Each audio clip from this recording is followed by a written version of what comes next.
Judge Simmons watched in disbelief as Officer Reynolds spat racial slurs at the silent black man. The courtroom froze when Director Marcus Washington quietly placed his FBI credentials on the table. "I've been undercover for 6 months documenting your department. Today's operation ends now. Before we dive into this shocking story of justice and systemic change, let me know where you're watching from in the comments below.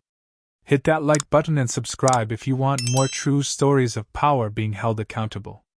What would you do if you were in Marcus Washington's shoes when facing such blatant discrimination? Let's find out how this remarkable story unfolds. Marcus Washington never imagined he would personally go undercover at 47 years old. As the director of the FBI with 23 years of distinguished service, field operations were typically left to younger agents while he managed from behind his imposing oak desk at headquarters. But the files spread before him told a story that had kept him awake for weeks: systematic racial discrimination within Atlanta's 5th Precinct that couldn't be addressed through conventional means. 13 complaints in 8 months from black citizens alleging false arrests, evidence tampering, excessive force, and civil rights violations had all mysteriously disappeared into administrative black holes.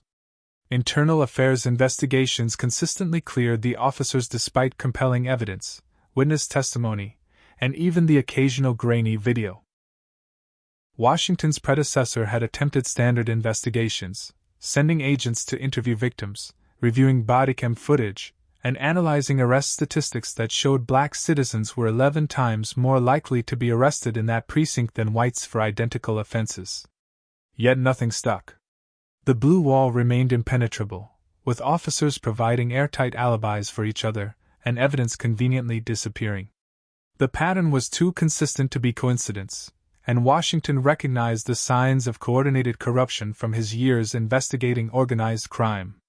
"These files represent Americans being denied their constitutional rights," Washington said during his meeting with Attorney General Eleanor Michaels in her wood-paneled office overlooking the National Mall. "We've tried conventional approaches, and they've failed. I'm considering something unprecedented." The Attorney General raised her eyebrows as Washington outlined his proposal to go undercover himself. "Marcus, you're the director of the FBI, not a field agent. This is highly irregular." Washington nodded, his expression grave. "Which is precisely why it might work. Nobody would expect it. I need to experience this system firsthand, to feel what these citizens are feeling when their rights are systematically denied." After 3 hours of intense discussion weighing the risks and benefits, the Attorney General reluctantly approved the operation with strict parameters.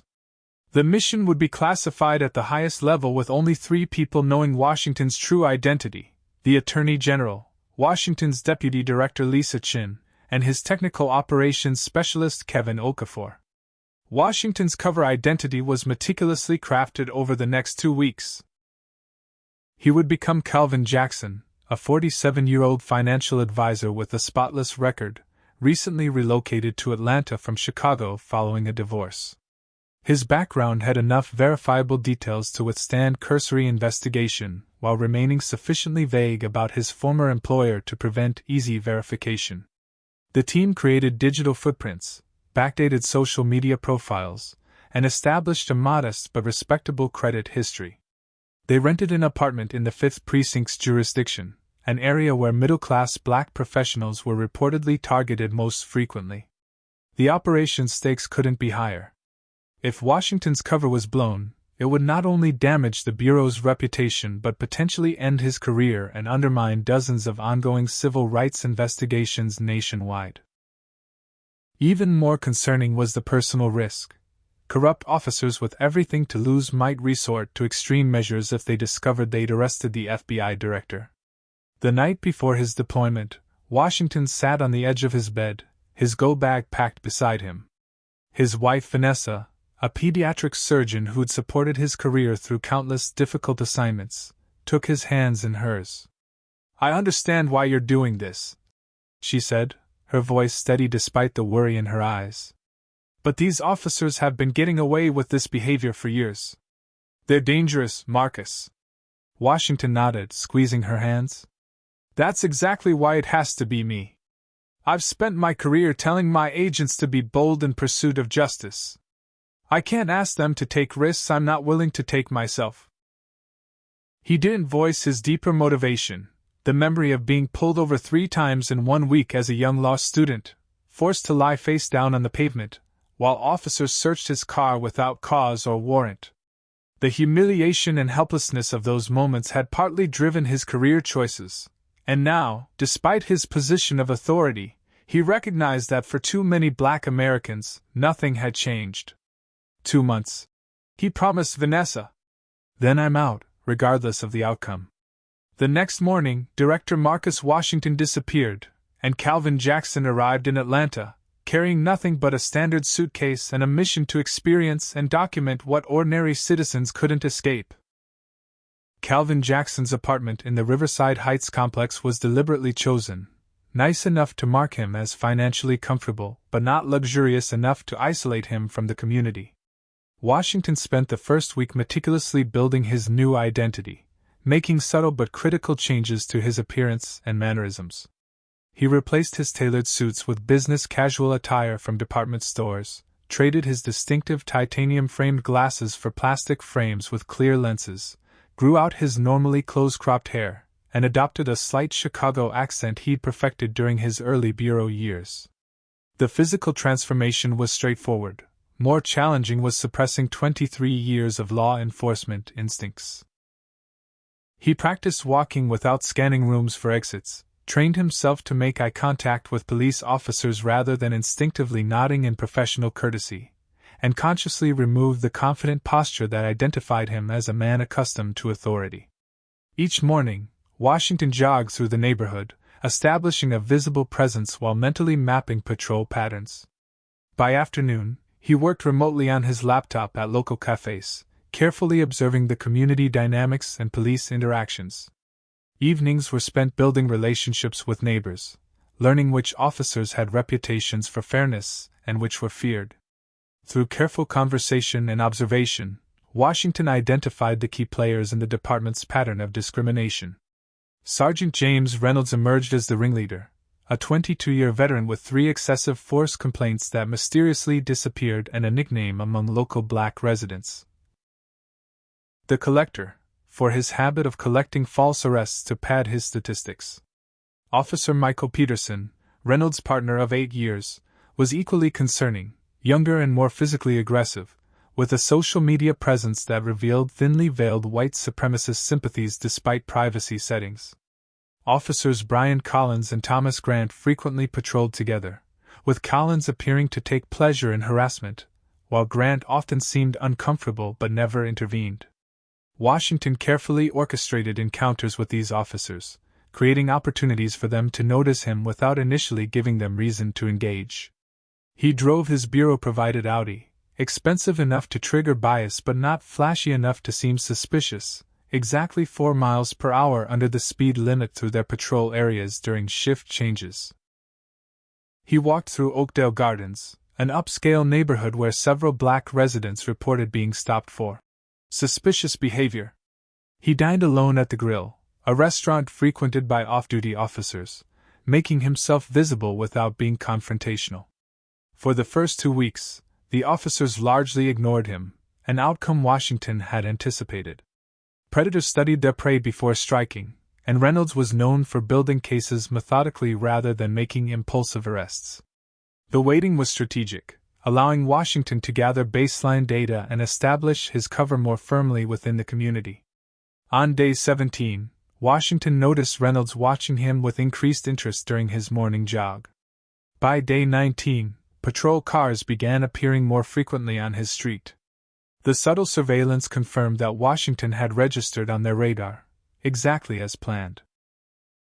"They've noticed you," reported Kevin Okafor through their secure communication channel, a specially modified smartwatch that appeared ordinary but contained sophisticated recording equipment and panic buttons. "Reynolds ran your plates yesterday. The cover's holding. He accessed your fabricated DMV records and ran a basic background check?" Washington maintained his routine while adding new elements designed to trigger engagement. He began carrying shopping bags from expensive stores, made a show of withdrawing cash from ATMs in officers' presence, and scheduled his activities to intersect with their patrol patterns more frequently. The strategy worked. On day 23, Officer Peterson pulled Washington over 3 blocks from his apartment. "License and registration," Peterson demanded without explaining the reason for the stop. Washington provided the documents, then politely asked, "May I ask why I've been pulled over, officer?" The simple question triggered an immediate change in Peterson's demeanor. "You questioning my authority?" he snapped, hand moving to rest on his holster. "I can smell marijuana coming from this vehicle." Washington knew there was no such smell. He'd never used drugs, and the bureau-provided vehicle was meticulously clean. "I don't use marijuana, officer," Washington replied calmly. "And I'd appreciate knowing what traffic violation I've committed." Peterson ordered Washington out of the car, conducted an aggressive pat-down that bordered on assault, and searched the vehicle without consent or probable cause. Finding nothing, Peterson issued a warning for erratic driving, and dismissed Washington with a thinly veiled threat. "We've got our eyes on you, Jackson. Folks like you who don't respect authority tend to find themselves in trouble around here." The encounter lasted 27 minutes, all recorded by Washington's concealed equipment. That night, Washington transmitted the footage to his FBI team for analysis and addition to their growing evidence file. The pattern continued over the next 2 weeks, with increasingly frequent, random, stops and questioning. Washington carefully documented each interaction while building relationships within the community that provided additional intelligence. Darnell Williams, who owned the local barbershop, warned Washington after his 4th week in the neighborhood. "Those officers you keep running into? They've sent 6 brothers to prison on fabricated charges in the past year. Whatever you do, don't let them catch you alone at night."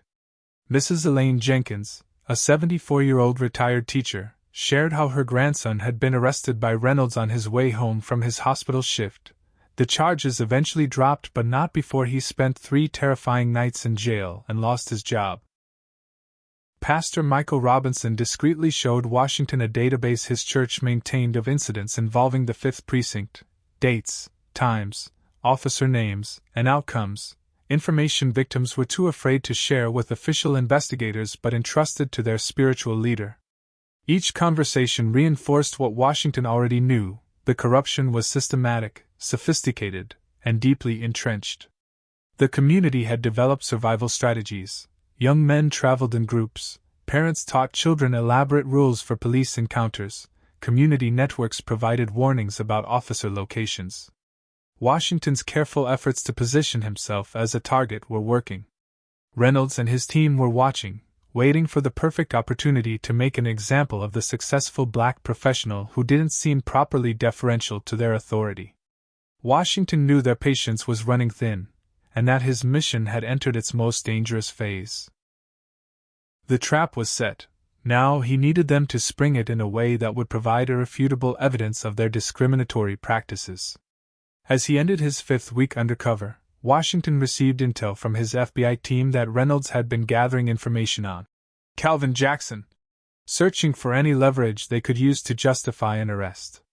They wouldn't find anything compromising in his fabricated background, which meant they would likely resort to manufacturing evidence, exactly the behavior Washington needed to document to bring down the entire corrupt system.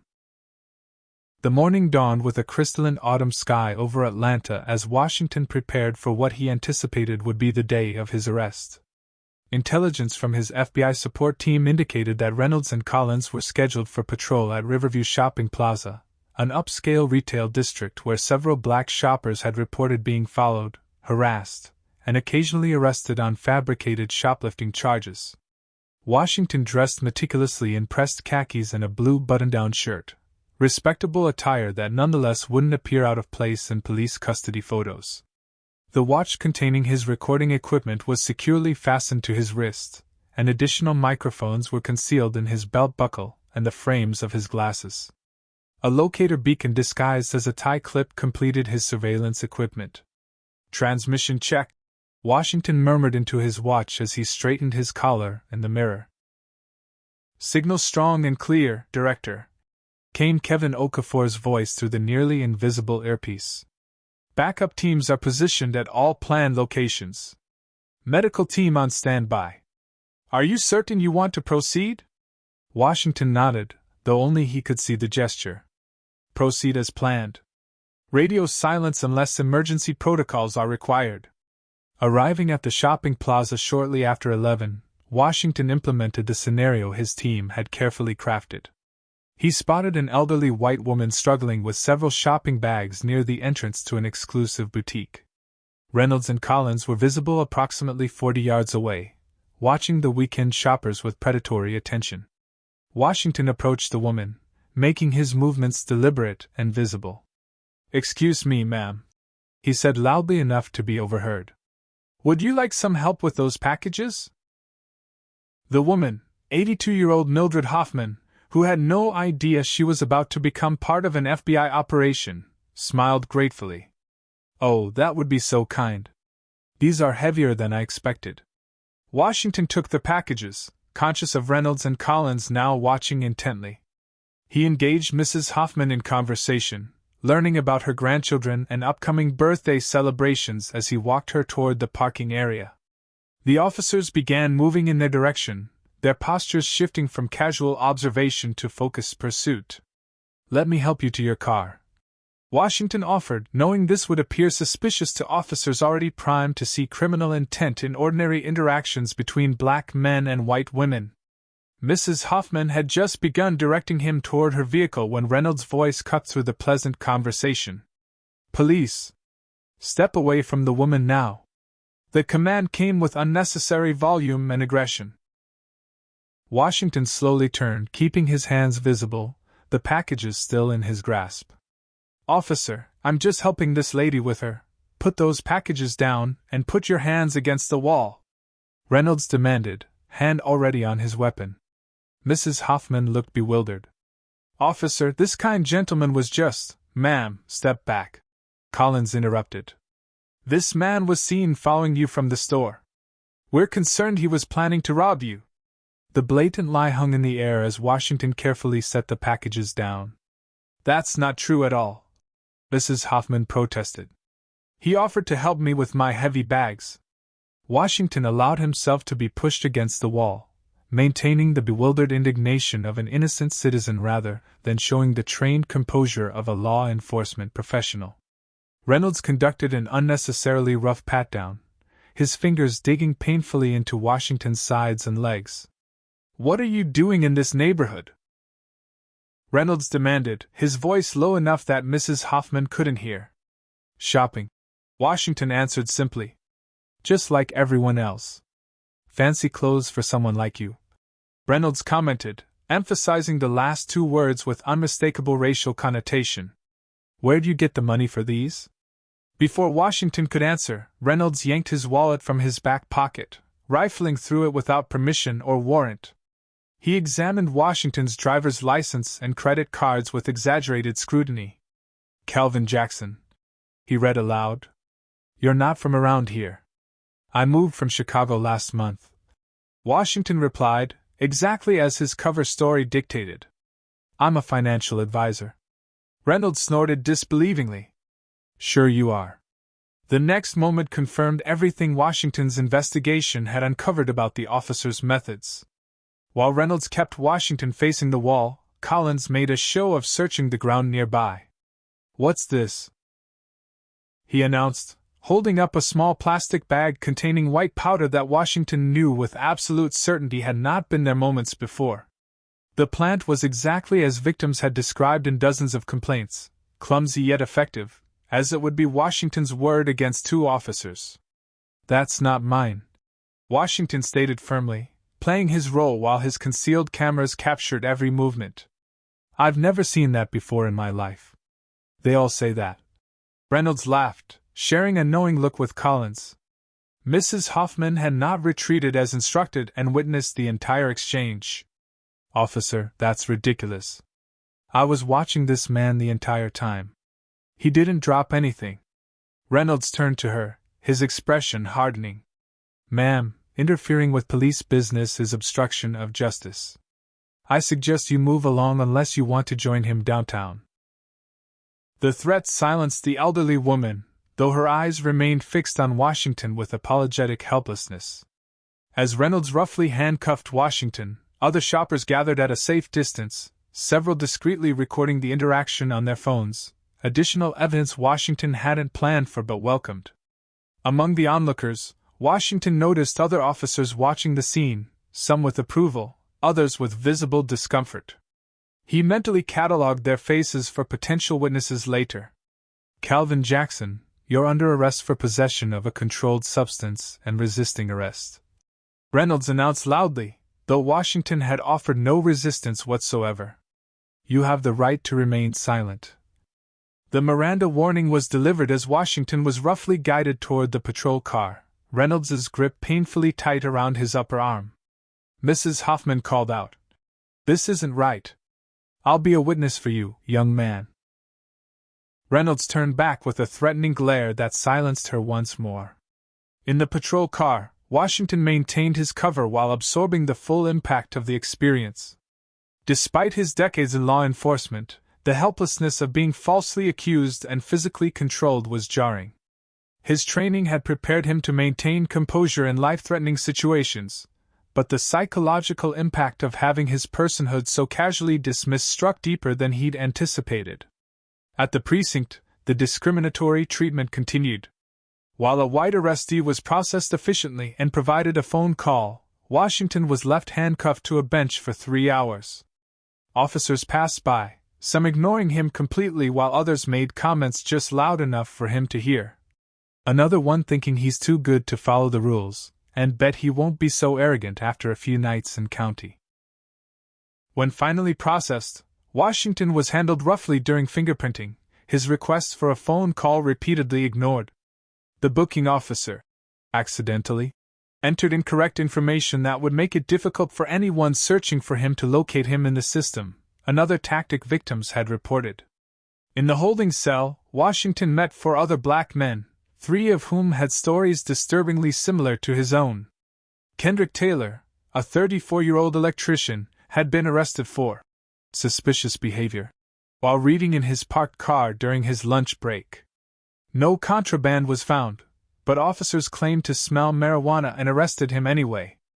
Andre Phillips, 28, had been walking home from his late shift when officers claimed he matched the description of a robbery suspect. Despite the actual suspect description being for a man 6 inches shorter, Phillips had been held for 2 days before being released without charges but not before losing his job due to unexplained absence.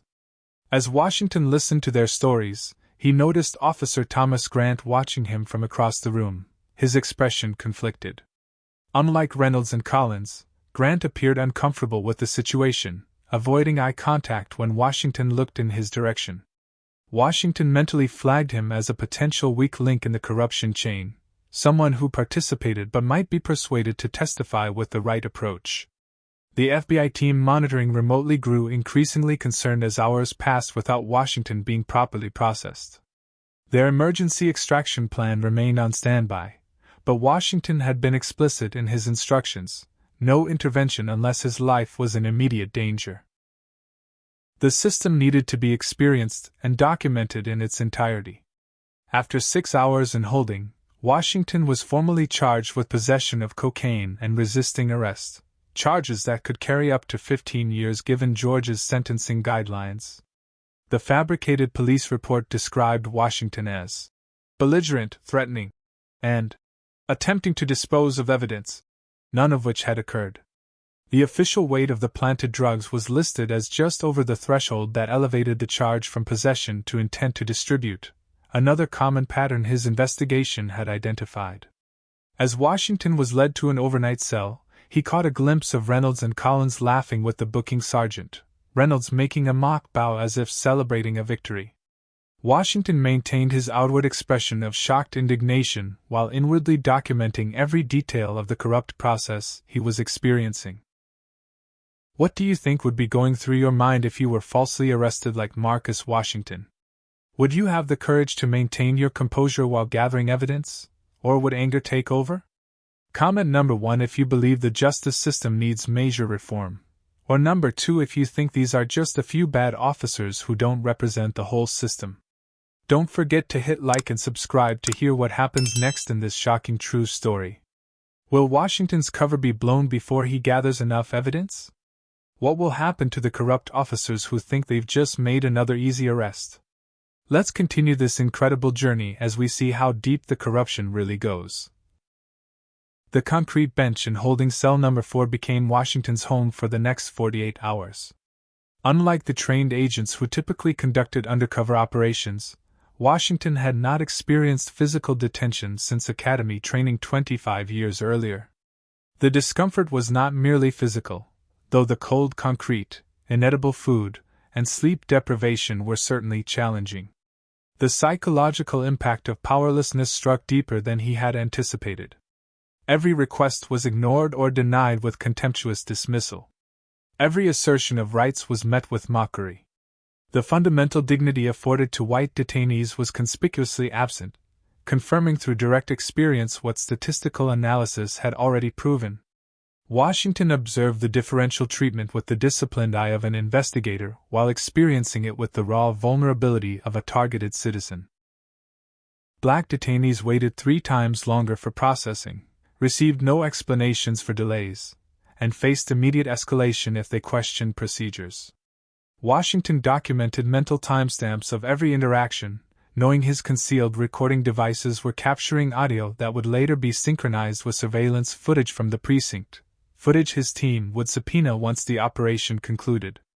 During his second night in detention, Washington overheard Reynolds and Collins discussing his case with Officer Peterson in the corridor outside the holding area.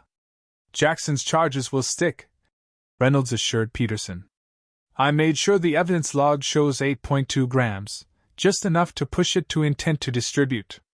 With his prior, he's looking at minimum 7 years." Washington noted the fabricated prior. His cover identity had a completely clean record, yet Reynolds was claiming otherwise. "What about the old lady witness?" Peterson asked, sounding concerned. "Already handled," Collins replied with disturbing confidence. Simmons called her personally, explained how her memory might be confused and how coming to court would be so inconvenient at her age. "She won't be a problem." The casual mention of Judge Simmons, who would likely preside over Washington's case, collaborating with officers to intimidate witnesses, sent a chill through Washington that had nothing to do with the cold cell. The corruption extended beyond the police department into the judiciary, exactly as victims had alleged but investigators had never proven. During a shift change, Washington noticed Officer Grant watching him with an expression that flickered between professional detachment and personal discomfort.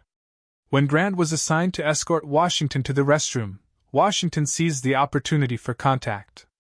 "I didn't do anything wrong," Washington said quietly as they walked down the corridor. "Those drugs weren't mine." Grant's eyes darted nervously to check if anyone was within earshot.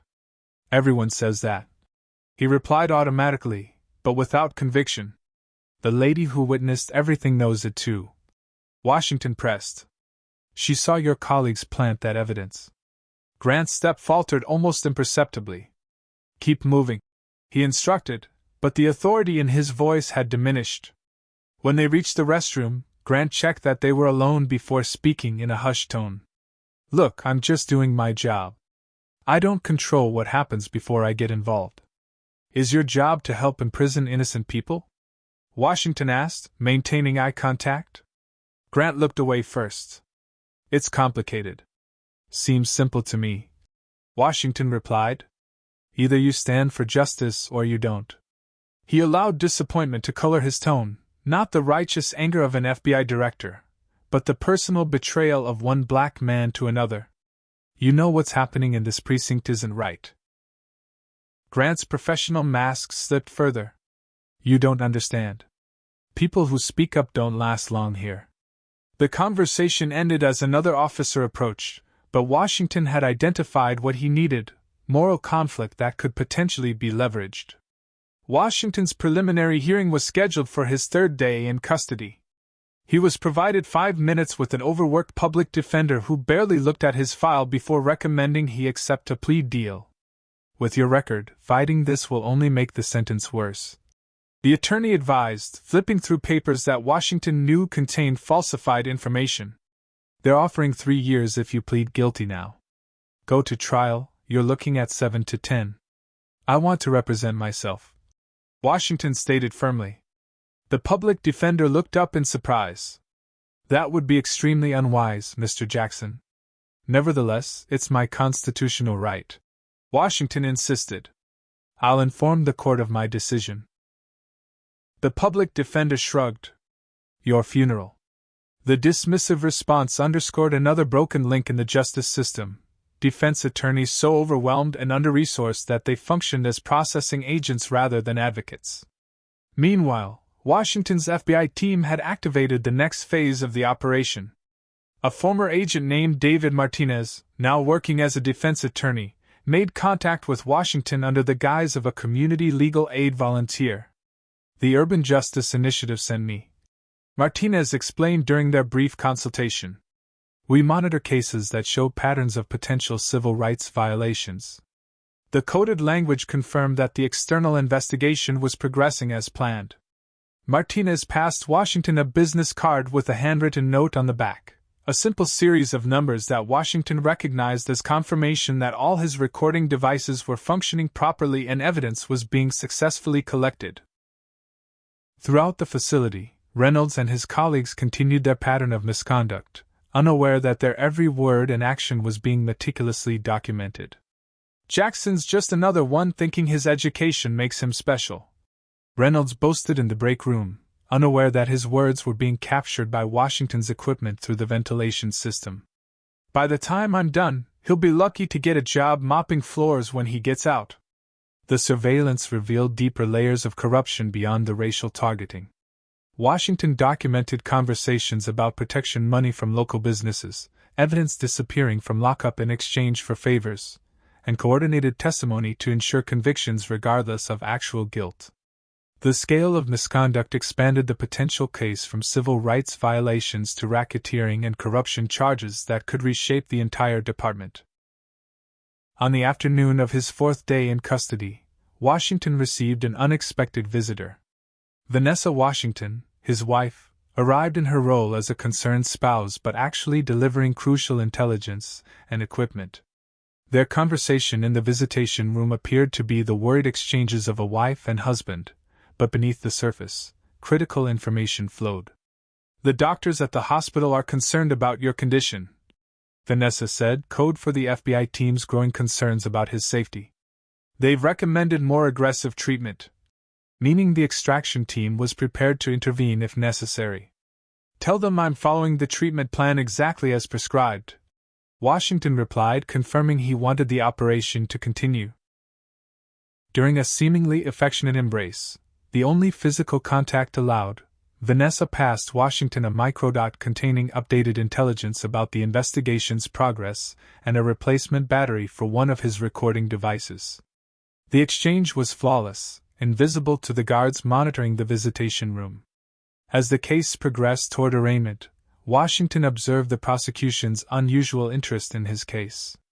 Assistant District Attorney Caroline Fletcher, who typically handled major felonies rather than routine drug possession cases, personally reviewed his file. Fletcher's connection to Reynolds was evident in their familiar interactions and private conversations in courthouse hallways. Washington's support team confirmed through financial investigation that Fletcher had received several unexplained deposits coinciding with cases where Reynolds' arrests resulted in convictions, another thread in the web of corruption. The bail hearing revealed further systemic discrimination. White defendants with similar or more serious charges were consistently granted reasonable bail with minimal argument. When Washington's case was called, Fletcher argued vehemently against any bail, citing community safety concerns and flight risk, despite Calvin Jackson's stable employment and housing. Judge Howard Simmons, the same judge mentioned in Reynolds' corridor conversation, denied bail with barely a glance at the defense arguments. Washington was returned to county lockup, where conditions deteriorated further. His commissary account, established by his FBI team, mysteriously lost funds. His mail was, accidentally, delivered to other inmates. His cell assignment placed him near violent offenders despite his non-violent charges. Each hardship was meticulously documented, building a comprehensive picture of how the system was manipulated to break those targeted by prejudiced officers. Through it all, Washington maintained his cover, experiencing the helplessness that ordinary citizens felt when wrongfully targeted by law enforcement. The stakes weren't merely professional anymore. He felt the weight of responsibility to every victim who had suffered similar injustice without his resources or authority to fight back. As his case moved toward trial, Washington's resolve hardened. The system wasn't merely flawed, it was deliberately engineered to protect corruption and perpetuate injustice. His mission had evolved from documenting individual misconduct to exposing and dismantling an entire network of institutional discrimination. The harsh fluorescent lights of the prison library cast stark shadows across the legal texts Washington studied with apparent frustration. 3 weeks into his detainment, he had established a routine that supported his cover while advancing the investigation. Each morning began with careful observation of guard shifts and prisoner movements, mentally mapping the facility's operations for his report. Afternoons were spent in the understaffed library where he could document conversations among corrections officers who spoke freely, believing prisoners were too uneducated to understand legal terminology. Evenings were devoted to building relationships with fellow inmates, whose stories of discriminatory treatment would eventually become supporting testimony. Washington's apparent struggle with legal research reinforced his cover as an ordinary citizen while allowing him to document which resources were realistically available to defendants representing themselves. The prison library contained outdated legal references, missing crucial volumes, and restrictions on accessing case law that might actually help defendants. Self-representation, Washington confirmed through direct experience, was deliberately made nearly impossible by systemic barriers. Another layer of discrimination against those who couldn't afford private attorneys. While Washington built his case from inside, his FBI team constructed the parallel federal investigation. The team subpoenaed precinct records, interviewed past victims identified through pattern analysis, and documented the statistical impossibility of the racial disparities in arrests and convictions. Digital forensics specialists analyzed body camera footage that mysteriously malfunctioned during key arrests, recovering deleted segments that showed evidence tampering. Financial investigators followed money trails between officers, prosecutors, and judges, uncovering patterns of unexplained income coinciding with dismissed complaints. The operation had expanded beyond the original scope, revealing corruption that extended throughout multiple levels of the criminal justice system. The prosecutor assigned to Washington's case, Assistant District Attorney Caroline Fletcher, had a disturbing history that Washington's team uncovered. When handling cases with white defendants charged with similar offenses, Fletcher offered generous plea deals, typically probation with no jail time. For black defendants, her recommended sentences averaged 8 times longer for identical charges with similar criminal histories. Fletcher's prosecution notes, obtained through a carefully orchestrated records request by Washington's FBI team, revealed explicit bias in her case preparation. Defendant articulate, jury might find sympathetic, was noted as a concern in cases with educated black defendants, with strategies outlined to emphasize cultural factors that played to jurors' implicit biases. As the trial date approached, Washington observed the system working against him with methodical efficiency. Evidence that might exonerate him, including security camera footage from the shopping center, was declared unavailable due to technical issues. Witness statements, including Mrs. Hoffman's initial protest of his innocence, were excluded from discovery materials provided to Washington. The preliminary witness list excluded individuals who had observed the arrest, replaced with officers who hadn't been present but would corroborate the official narrative. Even the court date was suspicious, scheduled for a Monday morning when statistics showed conviction rates were 15% higher than trials beginning later in the week. On his 24th day in custody, Washington received an unexpected visit from Officer Grant. The meeting occurred during Washington's library time, in a corner away from surveillance cameras, a detail Washington noted as evidence of Grant's growing discomfort with the corruption he participated in. "You shouldn't be in here," Grant said quietly, glancing nervously toward the door. "Reynolds is bragging about how he's going to make an example of you." Washington studied Grant's face, recognizing the moral conflict that might make him a valuable witness. "You know I'm innocent," Washington replied. "You know those drugs were planted." Grant didn't deny it. "Even if that were true, there's nothing I could do about it. It's your word against 2 decorated officers." "And what about your word?" Washington asked. "You took an oath to uphold the law, not to help corrupt officers frame innocent people." Grant's expression hardened defensively. "You don't understand how things work. Reynolds has connections everywhere: judges, prosecutors, department brass. People who cross him don't just lose their jobs, they get set up themselves or have accidents during arrests."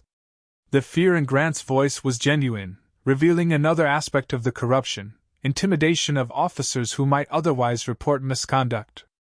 "There must be others who see what's happening," Washington pressed. "Other officers who know this is wrong."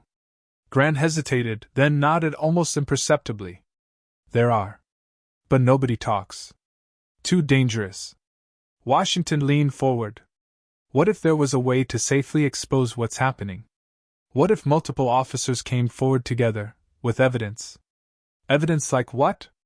Grant asked, his interest betraying a desire for justice beneath his fear. "Documentation of patterns. Recordings of conversations. Testimony about specific cases where evidence was planted." Washington was carefully cultivating Grant as a potential witness without revealing his identity or the operation. Reynolds and his crew think they're untouchable because they've never faced a coordinated investigation. Individual complaints get buried, but a pattern of dozens of similar cases would be harder to dismiss. Grant seemed to consider this possibility. Even if someone had that kind of evidence, who would they take it to? Internal affairs is in Reynolds' pocket. The DA's office works with him directly. Federal authorities, Washington suggested. The FBI handles civil rights violations and police corruption cases. Grant's laugh was bitter. The FBI doesn't care about what happens to regular people in Atlanta. The irony of the statement wasn't lost on Washington, who maintained his cover while planting seeds for future cooperation. Maybe not usually. But with enough evidence, they'd have to investigate. Their conversation ended abruptly when another officer approached, but Washington had accomplished his objective, establishing himself as someone Grant might eventually trust with information.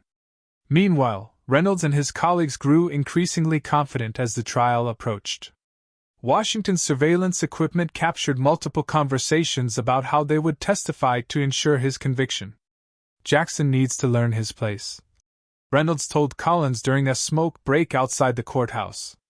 "These Chicago types think they're special. By the time we're done with him, he'll wish he never set foot in Atlanta." Collins laughed. "Did you see how Fletcher loaded up the jury pool? 12 white suburbanites who'll believe anything we say about a black man in an expensive suit. This'll be the easiest conviction we've had all year." Their confidence was bolstered when Judge Howard Simmons was officially assigned to the case.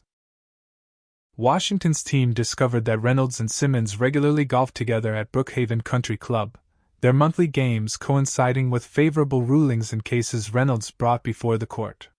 Further investigation revealed Simmons had received campaign contributions from the police union significantly larger than those given to other judicial candidates, all perfectly legal on paper, but establishing clear conflicts of interest when combined with their personal relationship. Washington experienced the reality of court transportation when he was moved for pretrial hearings, handcuffed so tightly that his wrists bled, denied bathroom breaks during 6-hour waits in holding cells, and subjected to rough rides in transport vehicles designed to injure detainees without leaving evidence of direct assault. Each indignity was experienced not with the detachment of an investigator but with the vulnerability of a citizen targeted by a system designed to break him. Despite these challenges, Washington maintained his composure and continued gathering evidence. His FBI team, monitoring remotely, documented each violation while building the parallel federal case that would eventually expose the entire corrupt system. As the final days before trial approached, Washington reflected on how thoroughly his perspective had been transformed by experiencing the system from within. The statistics and testimonies he'd reviewed from his office now had faces, names, and shared experiences attached to them. The academic understanding of systemic discrimination had been replaced by visceral knowledge of how it functioned at every level to dehumanize and disempower its targets. This understanding would inform not just the case against Reynolds and his collaborators, but Washington's approach to justice reform when he resumed his role as FBI director. The system he'd navigated his entire career looked fundamentally different when experienced from beneath its boot rather than from behind a badge. The courtroom fell silent as Washington was led in, wearing the orange jumpsuit that deliberately diminished his dignity before the proceedings even began. He noted how differently white defendants were treated, allowed to wear personal clothing to create a favorable impression on the jury. The racial composition of the jury pool confirmed Collins' boast about selection bias. Among 30 potential jurors, only 2 were black in a county with a 47% black population. Judge Simmons entered and proceedings began with the efficiency of a system designed for convictions rather than justice. Assistant District Attorney Caroline Fletcher approached the podium for her opening statement, her crimson blazer and pearl necklace creating a visual contrast with Washington's institutional orange. "Ladies and gentlemen of the jury," Fletcher began, her Georgia accent thickening performatively, "the defendant before you today thought the rules didn't apply to him. Calvin Jackson, a man who recently arrived in our community from Chicago, was apprehended with over 8 grams of cocaine while harassing an elderly woman in a shopping center." Washington carefully maintained the expression of shocked indignation appropriate to his cover rather than the calculating assessment of an FBI director noting prosecutorial misconduct.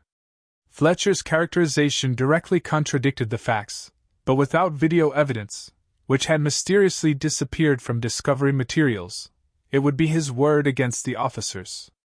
"The defendant has a history of similar behavior in other jurisdictions," Fletcher continued, referencing a fabricated criminal record that existed nowhere except the falsified documents Reynolds had created.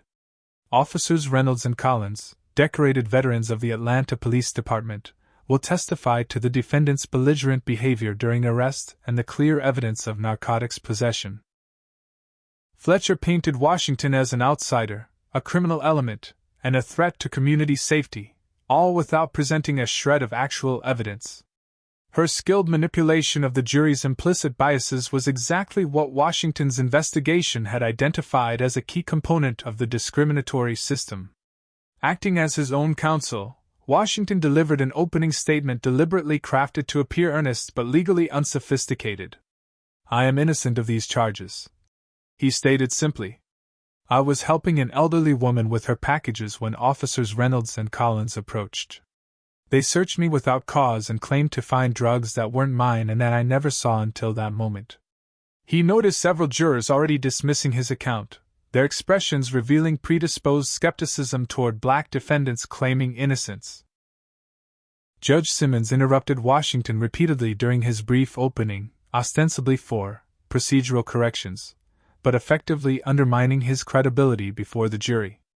Each interruption was noted by Washington's concealed recording devices, documenting the judicial misconduct that would later form part of the federal case. The prosecution's case began with Officer Reynolds taking the stand, his uniform pressed to perfection, commendation medals prominently displayed. Reynolds testified with practiced confidence, describing a scenario that bore little resemblance to the actual events but aligned perfectly with the arrest report. "The defendant was observed following Mrs. Hoffman from store to store," Reynolds claimed. "When we approached to check on the situation, he became immediately defensive and attempted to discard a package, which was recovered and found to contain cocaine." Washington studied Reynolds as he testified, noting the subtle tells of deception he'd been trained to recognize: the slight increase in blinking rate, the unconscious touching of his collar, the unnecessary elaboration of details. More concerning was the jury's response, nodding along, accepting the officer's account without question despite its inconsistencies. The courtroom was filled with officers showing support for their colleagues, creating an intimidating atmosphere that wasn't lost on the jury. Uniformed police lined the back wall and filled 2 rows of seats, their presence sending a clear message about which side the system supported. When Washington's turn came to cross-examine Reynolds, he deliberately adopted an amateur approach that concealed his sophisticated understanding of trial procedure. "Officer Reynolds, why did you approach me initially?" Washington asked. "As I testified, you were following an elderly woman in a suspicious manner," Reynolds replied smoothly. "But Mrs. Hoffman herself stated I was helping her with packages she couldn't carry," Washington countered. Reynolds smiled condescendingly. "Sir, in my experience, criminals often use assistance as a pretext to get close to potential victims. Is offering help to an elderly woman now considered suspicious behavior?" Washington pressed. "Objection!" "Argumentative," Fletcher interjected. "Sustained," Judge Simmons ruled immediately. "Mr. Jackson, please limit yourself to specific questions about the officer's testimony." Washington noted how quickly his legitimate line of questioning was shut down, another data point in the pattern of judicial bias. Throughout his cross-examination, Washington strategically targeted inconsistencies in the arrest report, the distance from which Reynolds claimed to observe him, the timeline that made it physically impossible for Washington to have discarded anything without being seen by multiple witnesses, and the lack of body camera footage despite departmental requirements. Each question appeared to come from an aggrieved citizen seeking justice, while actually laying groundwork for the federal case that would follow. "Your report states you observed me from 50 yards away, yet also claims you could clearly see a small package in my hand. How is that possible?" Washington asked. "I have excellent vision," Reynolds replied dismissively, earning chuckles from his colleagues in the gallery. "Your report also states that Mrs. Hoffman was in distress, yet she has provided a statement saying she felt threatened only when you and Officer Collins approached with weapons drawn. Why would she say that?" "Objection!" Fletcher nearly shouted. "The witness can't speculate on another person's statement, especially one not in evidence." "Sustained," Judge Simmons ruled, giving Washington a warning look. "The jury will disregard the defendant's characterization of Mrs. Hoffman's statement." During a recess following Reynolds' testimony, Washington overheard a conversation that confirmed the depth of corruption he was facing. Reynolds, Collins, and 2 other officers gathered in the hallway outside the courtroom, unaware that Washington was being escorted to the restroom within earshot. "Jackson thinks he's so smart with his questions," Reynolds laughed. "Wait till he sees what we've got lined up for tomorrow." "The lab results came back exactly as we needed," Collins added with a knowing smirk. 8.2 grams, just enough for the distribution charge. "Another uppity one who'll learn his place," a third officer commented, using a racial slur that caused even the corrections officer escorting Washington to flinch uncomfortably. "Judge Simmons knows how to handle these types," Reynolds assured the group. "He'll be looking at 7 years minimum by the time we're done." Officer Grant stood at the periphery of the group, his discomfort increasingly evident as the conversation continued. His eyes met Washington's briefly as Washington was led past, a moment of recognition passing between them that suggested Grant's conscience was reaching a breaking point. As the trial's second day concluded, Washington appeared dejected for the benefit of observers while actually documenting the mounting evidence of conspiracy. The prosecution's case was proceeding exactly as the corrupt system intended: witness intimidation, evidence tampering, and judicial bias creating an insurmountable barrier to justice for a defendant presumed guilty based on race rather than evidence.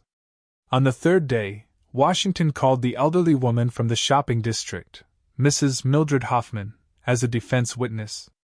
Her testimony had been crucial to his case, as she had witnessed the entire interaction and the planting of evidence. When she took the stand, however, Washington immediately noticed a change in her demeanor. The confident, outspoken woman who had promised to testify to his innocence appeared nervous, her eyes darting frequently to where Reynolds sat at the prosecution table. "Mrs. Hoffman, can you please tell the court what you observed on October 12th at Riverview Shopping Plaza?" Washington asked gently. I'm not entirely sure anymore, she replied, her voice trembling slightly. It happened so quickly. Do you remember a man offering to help you with your packages? Washington prompted. Yes, someone did offer help, she acknowledged. But the officers said he might have been trying to rob me. They said that's a common tactic. Washington recognized the witness tampering immediately. She was repeating almost verbatim the language Reynolds had used during their conversation at the precinct. Mrs. Hoffman, when the officers first approached, did you tell them I was helping you? I might have, she admitted. But Officer Reynolds explained how I might have misunderstood the situation. At my age, sometimes things get confused. Further questioning revealed the extent of the intimidation. Judge Simmons had personally called Mrs. Hoffman, ostensibly to prepare her for testimony, during which he emphasized the dangers of mistaken recollection and the unnecessary stress of contradicting police testimony. Reynolds had visited her home to ensure her safety, while actually delivering thinly veiled threats about becoming involved in a drug case. The prosecution had offered her witness support services that included coaching on testimony favorable to their case. Despite these obstacles, Washington carefully elicited enough inconsistencies to document the witness tampering while appearing to a casual observer as simply a defendant failing to establish his innocence. As the prosecution presented the physical evidence, Washington noted forensic irregularities that would normally never withstand scrutiny. The evidence bag containing the alleged cocaine showed signs of tampering, different seal numbers on documentation versus the physical bag, inconsistent weight measurements between initial report and lab analysis, and fingerprint analysis that failed to find Washington's prints on the package despite Reynolds' claim that he had held it openly. Each inconsistency was incorporated into Washington's questioning, creating a record of the fabricated evidence while appearing to the jury as desperate reaching by a guilty defendant. At the day's conclusion, Officer Grant approached Washington privately during a moment when other officers were distracted. What you said in the library, about federal authorities investigating patterns rather than individual cases, Grant whispered urgently. How would someone provide information without ending up targeted themselves? Washington recognized the opening he'd been cultivating. Whistleblower protections exist, he replied quietly. Multiple officers coming forward together would be harder to dismiss or retaliate against. Grant nodded almost imperceptibly before moving away as Reynolds approached. The prosecutors, growing uncomfortable with Washington's surprisingly effective self-representation, offered a plea deal after the third day of trial, 3 years instead of the potential 10 he faced if convicted on all charges. The offer came through Washington's standby counsel, David Martinez, who communicated the prosecutors' growing concern that despite the rigged system, Washington was creating a compelling record for potential appeal. They're worried, Martinez murmured during a consultation break. Your questioning is more effective than they anticipated, and Officer Grant's behavior has them concerned. Washington declined the plea offer, committed to his strategy of exposing the entire system rather than merely escaping it personally. The decision to continue fighting despite the stacked odds reinforced his cover as an innocent man determined to clear his name, while actually advancing the operation's goal of documenting every aspect of the corrupt process. Have you ever witnessed or experienced someone in authority abusing their power? Comment number 1 if you've seen how power can corrupt people, or number 2 if you believe most authority figures use their position responsibly. Don't forget to subscribe to hear how this extraordinary story concludes. Will Officer Grant find the courage to testify against his corrupt colleagues? Can Washington maintain his cover while building his case? Like this video if you're eager to see justice finally served against these corrupt officers who think they're untouchable. Let's continue our journey as the trial takes an unexpected turn that will shock everyone in that courtroom. The fourth day of trial began with an unexpected development that sent ripples of tension through the courtroom. Officer Thomas Grant had requested to speak with the judge in chambers before proceedings began, a request that caused visible alarm among Reynolds and his colleagues. Judge Simmons denied the request in open court, citing procedural irregularities. But the damage was done. Reynolds, Collins, and Fletcher huddled in urgent conversation while Washington carefully observed their reactions. The prosecution's case continued with technical testimony about the alleged drugs found in Washington's possession. The crime lab technician, Dr. Melissa Winters, testified to the weight and purity of the cocaine, exactly 8.2 grams, suspiciously precise to just above the threshold for intent to distribute charges. Washington's cross-examination revealed subtle inconsistencies in the chain of custody documentation and testing protocols that would normally raise significant doubts about evidence reliability. Dr. Winters, can you explain why the evidence submission form shows the initial weight as 6.4 grams, while your final analysis shows 8.2? Washington asked. Winters appeared momentarily flustered.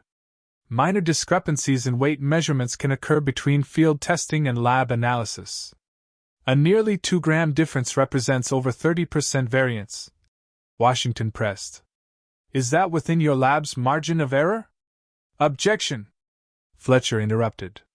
The defendant is not qualified to question established forensic procedures. Sustained, Judge Simmons ruled predictably. Mr. Jackson, please limit your questions to matters within your expertise. Washington's careful questioning continued, establishing a record of evidentiary irregularities while appearing to the jury as an amateur legal practitioner struggling against the system. The true purpose, documenting the fabricated evidence chain for the federal investigation, remained hidden beneath his cover as an ordinary citizen fighting for justice. The afternoon session brought the moment Washington had been strategically building toward. He called Officer Thomas Grant as a defense witness, a move that visibly unsettled Reynolds and Collins. Grant took the stand with obvious reluctance, his posture rigid with tension as he swore to tell the truth. Officer Grant, were you present during my arrest at Riverview Shopping Plaza? Washington began. No, I was not, Grant answered, his voice tight. But you're familiar with the arrest procedures in the 5th Precinct, correct? Yes. In your experience, is it standard procedure to approach a citizen with weapons drawn when they're assisting an elderly woman with packages? Fletcher immediately objected. Calls for speculation and attempts to characterize the arrest improperly. I'll rephrase, Washington said before Judge Simmons could rule. Officer Grant, have you observed Officers Reynolds and Collins make arrests of black citizens in the 5th Precinct? Grant hesitated, glancing toward Reynolds, who stared back with unmistakable warning. Yes, Grant finally answered. Approximately how many such arrests have you witnessed? Dozens. Maybe hundreds over the years. Washington carefully guided the questioning toward the pattern of discriminatory practices. In these arrests, did you ever observe evidence being planted on suspects? The courtroom erupted in objections. Judge Simmons pounded his gavel, demanding order while sustaining Fletcher's vehement objection.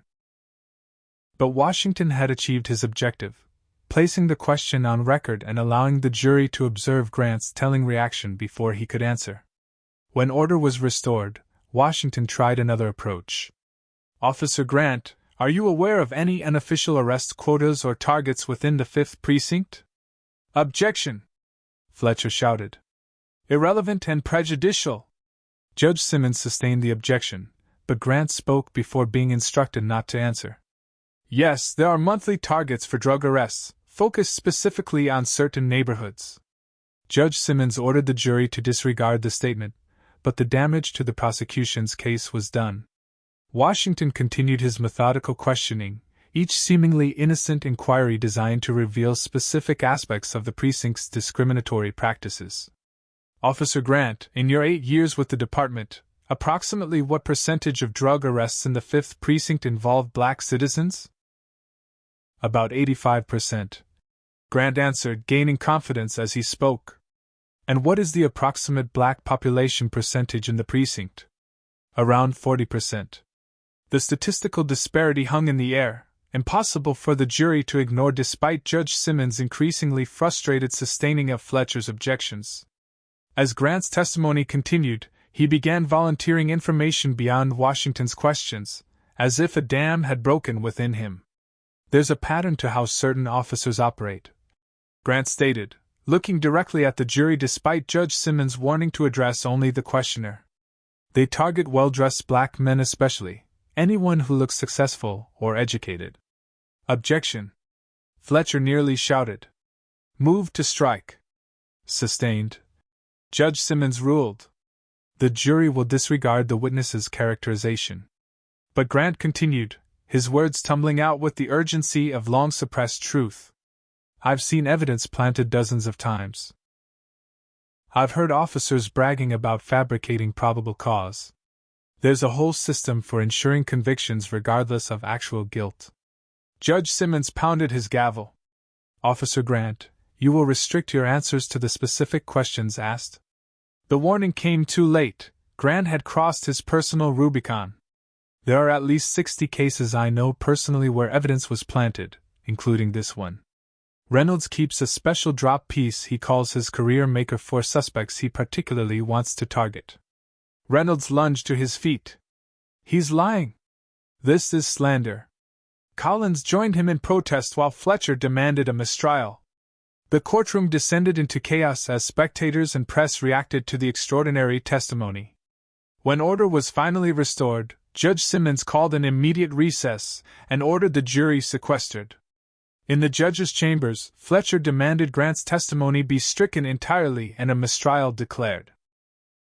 This testimony is clearly false, prejudicial, and potentially the result of coercion by the defendant, she argued. Washington, maintaining his cover as a self-represented defendant, argued for the testimony to stand. Officer Grant is a sworn police officer testifying under oath. The prosecution can't simply dismiss testimony they don't like as false without evidence. Judge Simmons studied Washington with new intensity, as if seeing something beyond the ordinary defendant for the first time. Mr. Jackson, you seem remarkably well-versed in trial procedure for someone with no legal training. Washington maintained his cover perfectly. I've been studying law books in the prison library every day, Your Honor. My freedom depends on it. The judge appeared unsatisfied with the explanation but ruled that Grant's testimony would remain, subject to cross-examination by the prosecution. When court reconvened, Grant returned to the stand, now visibly resolved to tell the complete truth regardless of consequences. Fletcher's cross-examination was brutal, attacking Grant's character, professional record, and motivations. Officer Grant, isn't it true you were recently passed over for promotion? She demanded. Yes, but that's not why. And isn't it true you've expressed personal animosity toward Officer Reynolds after he reported you for a procedural violation last year? He reported me for questioning an illegal search, yes. Fletcher produced documentation of minor disciplinary actions throughout Grant's career, attempting to paint him as a disgruntled employee rather than a credible witness. Throughout the aggressive questioning, Grant remained steady in his core testimony about systematic discrimination and evidence tampering within the precinct. As Grant stepped down from the witness stand, a court officer immediately approached and handcuffed him. Thomas Grant, you're under arrest for perjury, the officer announced loudly. The move was clearly orchestrated to intimidate any other officers who might consider coming forward, a public punishment for breaking the code of silence. Washington watched as Grant was led away, making eye contact briefly to acknowledge the officer's courage without breaking his own cover. The day's final witness was Reynolds, recalled by Washington to address the allegations raised by Grant. Reynolds took the stand with the confident demeanor of someone accustomed to the system working in his favor. Officer Reynolds, Washington began. Officer Grant testified that you maintain what he called a career maker, a package of drugs kept for planting on suspects. Do you have any response to that allegation? It's completely false, Reynolds replied smoothly. Officer Grant has personal grievances against me and has invented these allegations. Officer Grant specifically testified about 60 cases where he witnessed evidence being planted. Is that also false? Absolutely, Reynolds insisted. Our precinct maintains the highest standards of professional conduct. Washington methodically questioned Reynolds about specific cases where similar patterns of evidence handling had occurred, black defendants arrested with suspiciously identical amounts of drugs, missing or malfunctioning body camera footage during critical moments, and witness statements that contradicted official reports. With each example, Reynolds grew visibly more uncomfortable, recognizing that Washington's knowledge extended far beyond what a typical defendant should know. Officer Reynolds, can you explain why your arrest reports for drug possession cases involving black defendants show alleged drug amounts that are, on average, 12% higher than the same charges for white defendants? Washington asked. I don't track statistics like that, Reynolds replied defensively. Those are the official department statistics, Washington countered. I'm simply asking if you can explain the disparity in your own arrest record. Objection, Fletcher interrupted. The defendant is testifying rather than questioning. Sustained, Judge Simmons ruled. Mr. Jackson, please limit yourself to questions rather than statements. Washington continued pressing Reynolds about inconsistencies until the officer's composure finally cracked. When questioned about Mrs. Hoffman's initial statement contradicting his testimony, Reynolds snapped. Listen, these types always have some excuse. You people think the rules don't apply just because you wear nice clothes and talk proper. The racial slur hung in the courtroom like a thunderclap. Jurors straightened in their seats, several exchanging glances at the mask slipping from Reynolds' professional facade. Fletcher immediately moved for a recess, recognizing the damage to their case, but Washington pressed his advantage. Officer Reynolds, who exactly do you mean by you people? Reynolds realized his error too late. I meant criminals. Drug dealers. So you've already decided I'm guilty, despite the presumption of innocence? Washington asked. Based on what evidence, exactly? Reynolds' face flushed with anger. I know what I saw. I know your kind.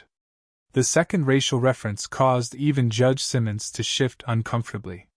Washington allowed silence to fill the courtroom, letting Reynolds' words echo. Fletcher moved for a mistrial, sensing the case unraveling despite their careful orchestration. Judge Simmons called an immediate conference in his chambers with Washington and Fletcher. Once in private, Reynolds joined them at Fletcher's request, creating the appearance of procedural impropriety that Washington's recording devices captured perfectly. This trial is becoming a circus, Judge Simmons stated, removing his glasses tiredly. Ms. Fletcher, your motion for a mistrial has merit given Officer Grant's prejudicial testimony. A mistrial would be a miscarriage of justice, Your Honor, Washington argued. The evidence clearly shows inconsistencies in the prosecution's case that should be resolved, not avoided through procedural maneuvers. Reynolds, believing himself among allies, made a critical mistake. Your Honor, we need to put this troublemaker away. We can't let these people think they can question officers and get away with it. These people? Washington echoed, raising an eyebrow. Are you referring to black citizens exercising their constitutional rights, Officer Reynolds? I'm talking about maintaining order in our community, Reynolds insisted, but his meaning was transparent. Some folks need to be reminded of their place. Judge Simmons, perhaps recognizing that his chambers might not be as private as he assumed, attempted to redirect the conversation to procedural matters. Mr. Jackson, despite your objections, I'm inclined to grant the mistrial and have this case reassigned. Washington recognized the strategy. A mistrial would allow them to reset with a different judge, different witnesses, and potentially different charges, effectively burying Grant's testimony and Reynolds' revealing comments. It was a sophisticated application of systemic tools to maintain the corrupt status quo. As they returned to the courtroom, Washington appeared defeated, shoulders slumped as if recognizing the impossibility of fighting the system. Judge Simmons was prepared to announce his ruling when Washington requested permission to review one final piece of evidence before the decision, a request granted more out of procedural formality than genuine consideration. During the afternoon recess, Reynolds and his colleagues gathered in the hallway, believing their crisis averted. Simmons will declare a mistrial, Reynolds assured Collins. We'll refile with additional charges, get a different judge for appearance's sake, and make sure Jackson never sees daylight for at least a decade. What about Grant? Collins asked.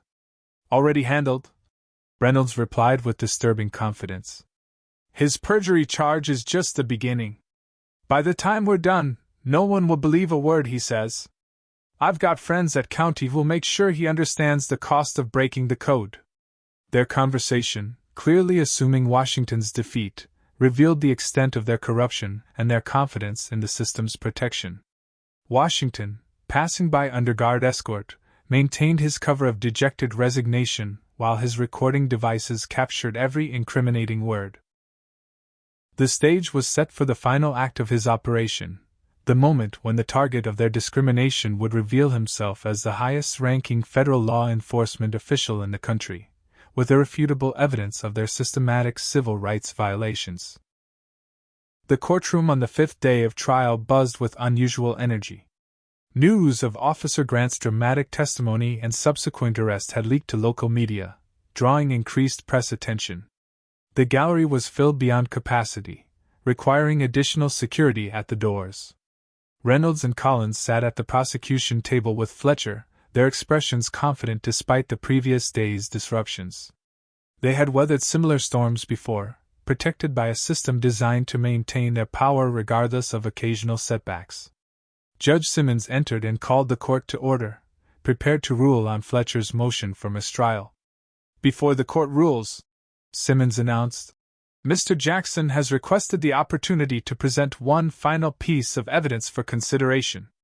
Reynolds smirked at Collins, both clearly believing this was merely a procedural formality before their victory was secured.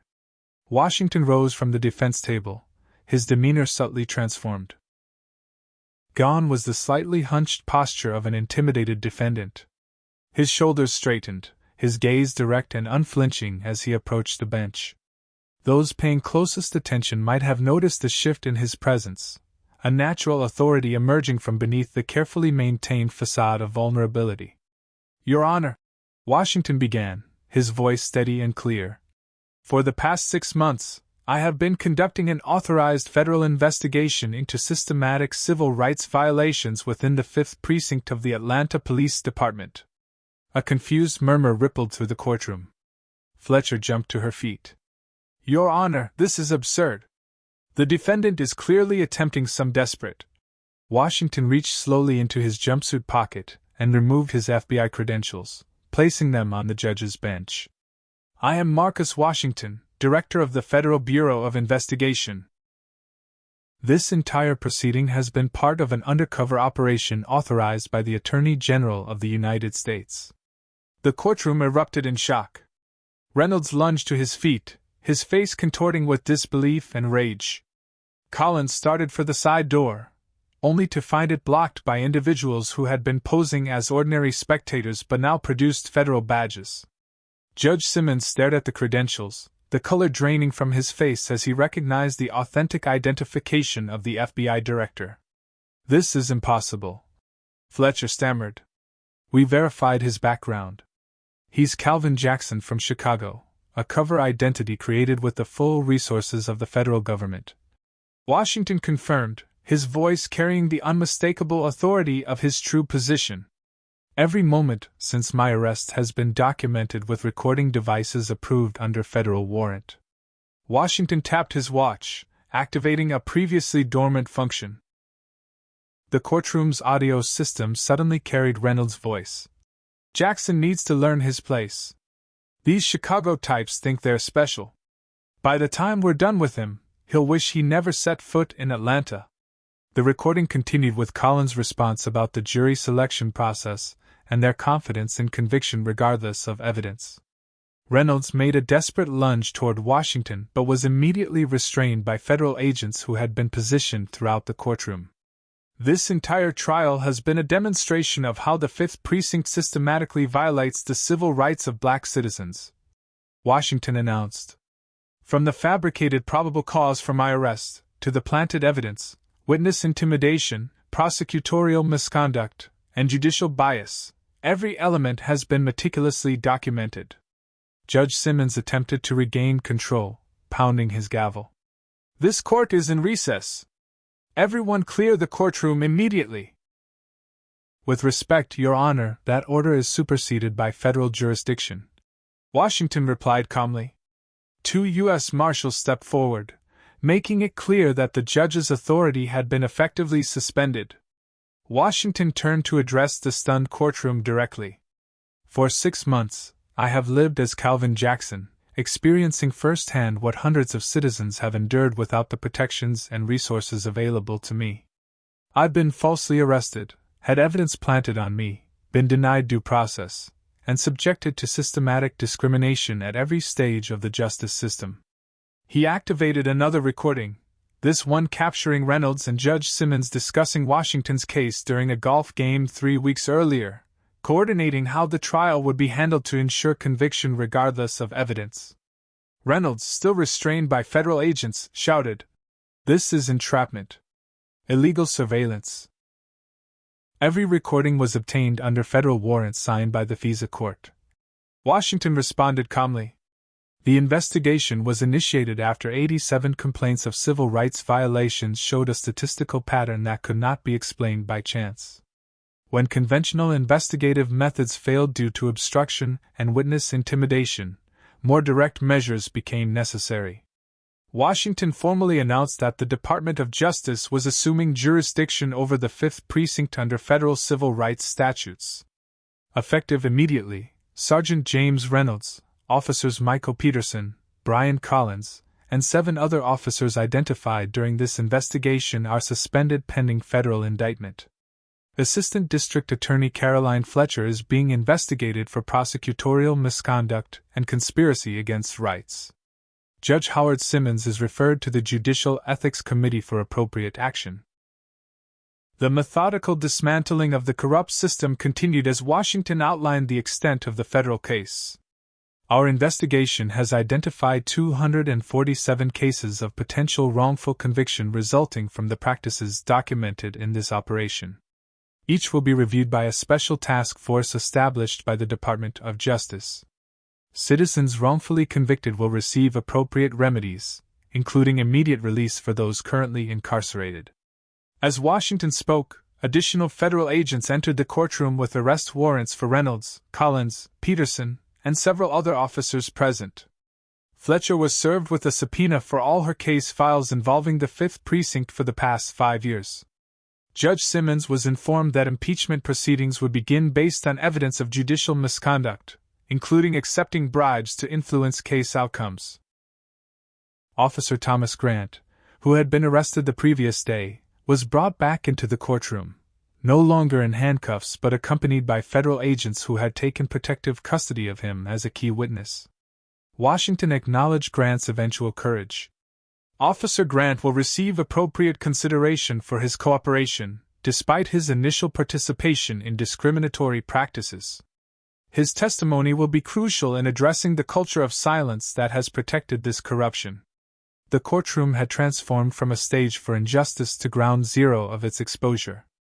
Reporters who had been monitoring the unusual case now understood its true significance, creating a media storm that would ensure transparency throughout the subsequent prosecutions. No corrupt official would be able to quietly bury the scandal. Washington addressed the broader implications directly. This operation has exposed not merely individual misconduct but systematic failure at every level of the criminal justice system. The patterns documented here in Atlanta exist in varying degrees nationwide. The Department of Justice will be establishing a civil rights enforcement division specifically tasked with identifying and addressing similar patterns in other jurisdictions. As Reynolds was led away in handcuffs, experiencing for the first time the humiliation he had inflicted on countless citizens, he snarled at Washington. "You have no idea what you've done. This won't change anything. The system always protects its own." Washington held Reynolds' gaze steadily. "That's precisely why I had to become part of the system's machinery, to experience and document exactly how it protects corruption and perpetuates injustice. The protection ends today." Washington formally announced that all individuals wrongfully held by the corrupt officers would receive immediate review of their cases, with priority given to those currently incarcerated. The 5th Precinct will remain under federal oversight until reforms are fully implemented and verified.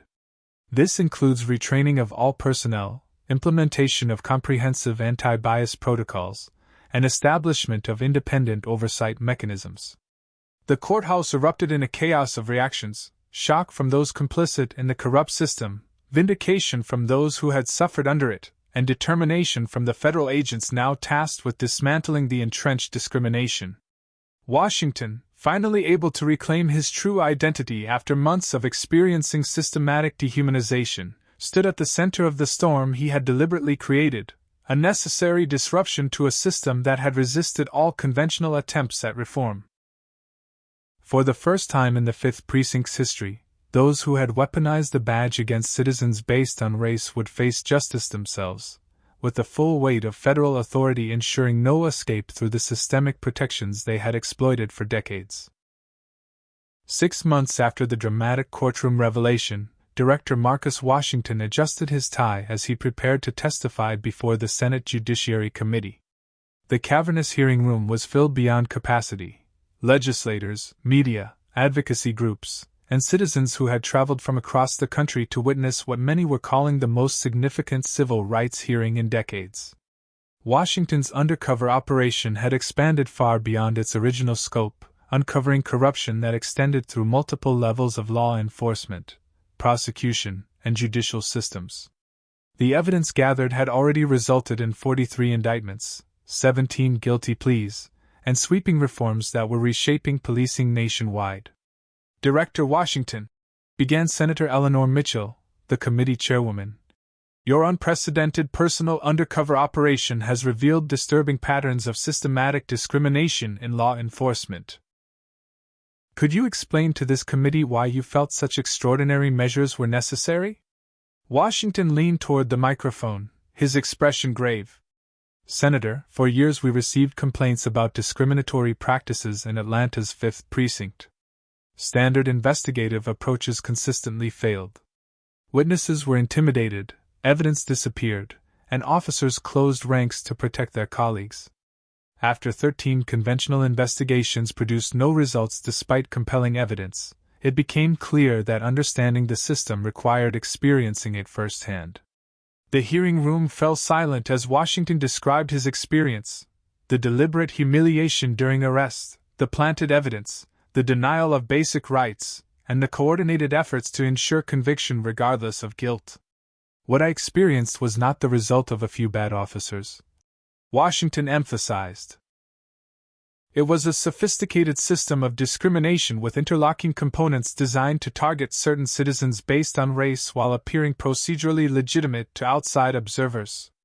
The investigation's findings had prompted the Equal Justice Under Law Act, comprehensive legislation addressing racial disparities in policing, prosecution, and sentencing. The bill had gained surprising bipartisan support following Washington's testimony and the irrefutable evidence his operation had uncovered. Meanwhile, the consequences for those involved in the corruption had been swift and severe. Sergeant James Reynolds received a 28-year federal sentence for multiple civil rights violations, evidence tampering, witness intimidation, and conspiracy against rights. Officers Peterson and Collins received 18 and 15 years respectively, with additional officers receiving sentences proportionate to their involvement. The investigation had uncovered that Reynolds and his colleagues had wrongfully convicted over 300 individuals over 12 years, manipulating evidence and testimony to secure convictions that advanced their careers while devastating the lives of those targeted. Assistant District Attorney Caroline Fletcher lost her law license and received an 8-year sentence for prosecutorial misconduct after financial investigation revealed payments from Reynolds coinciding with case decisions. Judge Howard Simmons was removed from the bench and faced criminal charges for judicial misconduct, accepting bribes, and conspiracy to violate civil rights.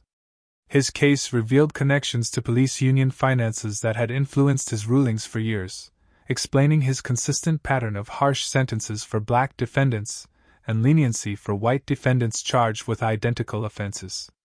The entire 5th Precinct underwent comprehensive restructuring.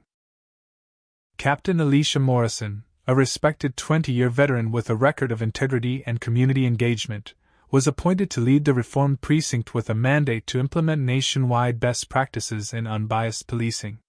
Mandatory body cameras with strict compliance protocols, civilian oversight committees with actual enforcement authority, and anonymous reporting systems for officer misconduct became standard. Most significantly, Officer Thomas Grant, now Agent Grant, had become a key member of Washington's newly established Civil Rights Enforcement Division. After initially participating in the corrupt system, Grant's eventual courage in testifying despite threats and retaliation had earned him a second chance. His intimate knowledge of how discrimination operated within police departments made him uniquely valuable in identifying similar patterns nationwide. The hundreds of victims of the corrupt precinct received official apologies, record expungement, and financial compensation for wrongful convictions. Robert Jackson, who had spent 6 years in prison after Reynolds planted evidence during a routine traffic stop, now worked with the Justice Department's reentry program, helping others rebuild lives shattered by wrongful convictions. Washington's methods had generated both praise and criticism within law enforcement circles. Some argued that his undercover operation represented governmental overreach or entrapment, while others acknowledged that the entrenched nature of the corruption had required unprecedented measures. The true test of our commitment to equal justice isn't how we treat those with power and privilege, Washington told the Senate committee, but how our system responds to those with neither. For too long, we've allowed systematic discrimination to hide behind procedural facades and professional courtesy. Beyond the immediate legal consequences, Washington's operation had sparked a national conversation about racial bias in policing. Police academies nationwide implemented enhanced training on implicit bias and constitutional rights. Departments established new metrics for promotion that prioritized community trust over arrest statistics. Prosecutors' offices faced new scrutiny over racial disparities in charging and plea bargaining decisions. The ripple effects extended to every aspect of the criminal justice system.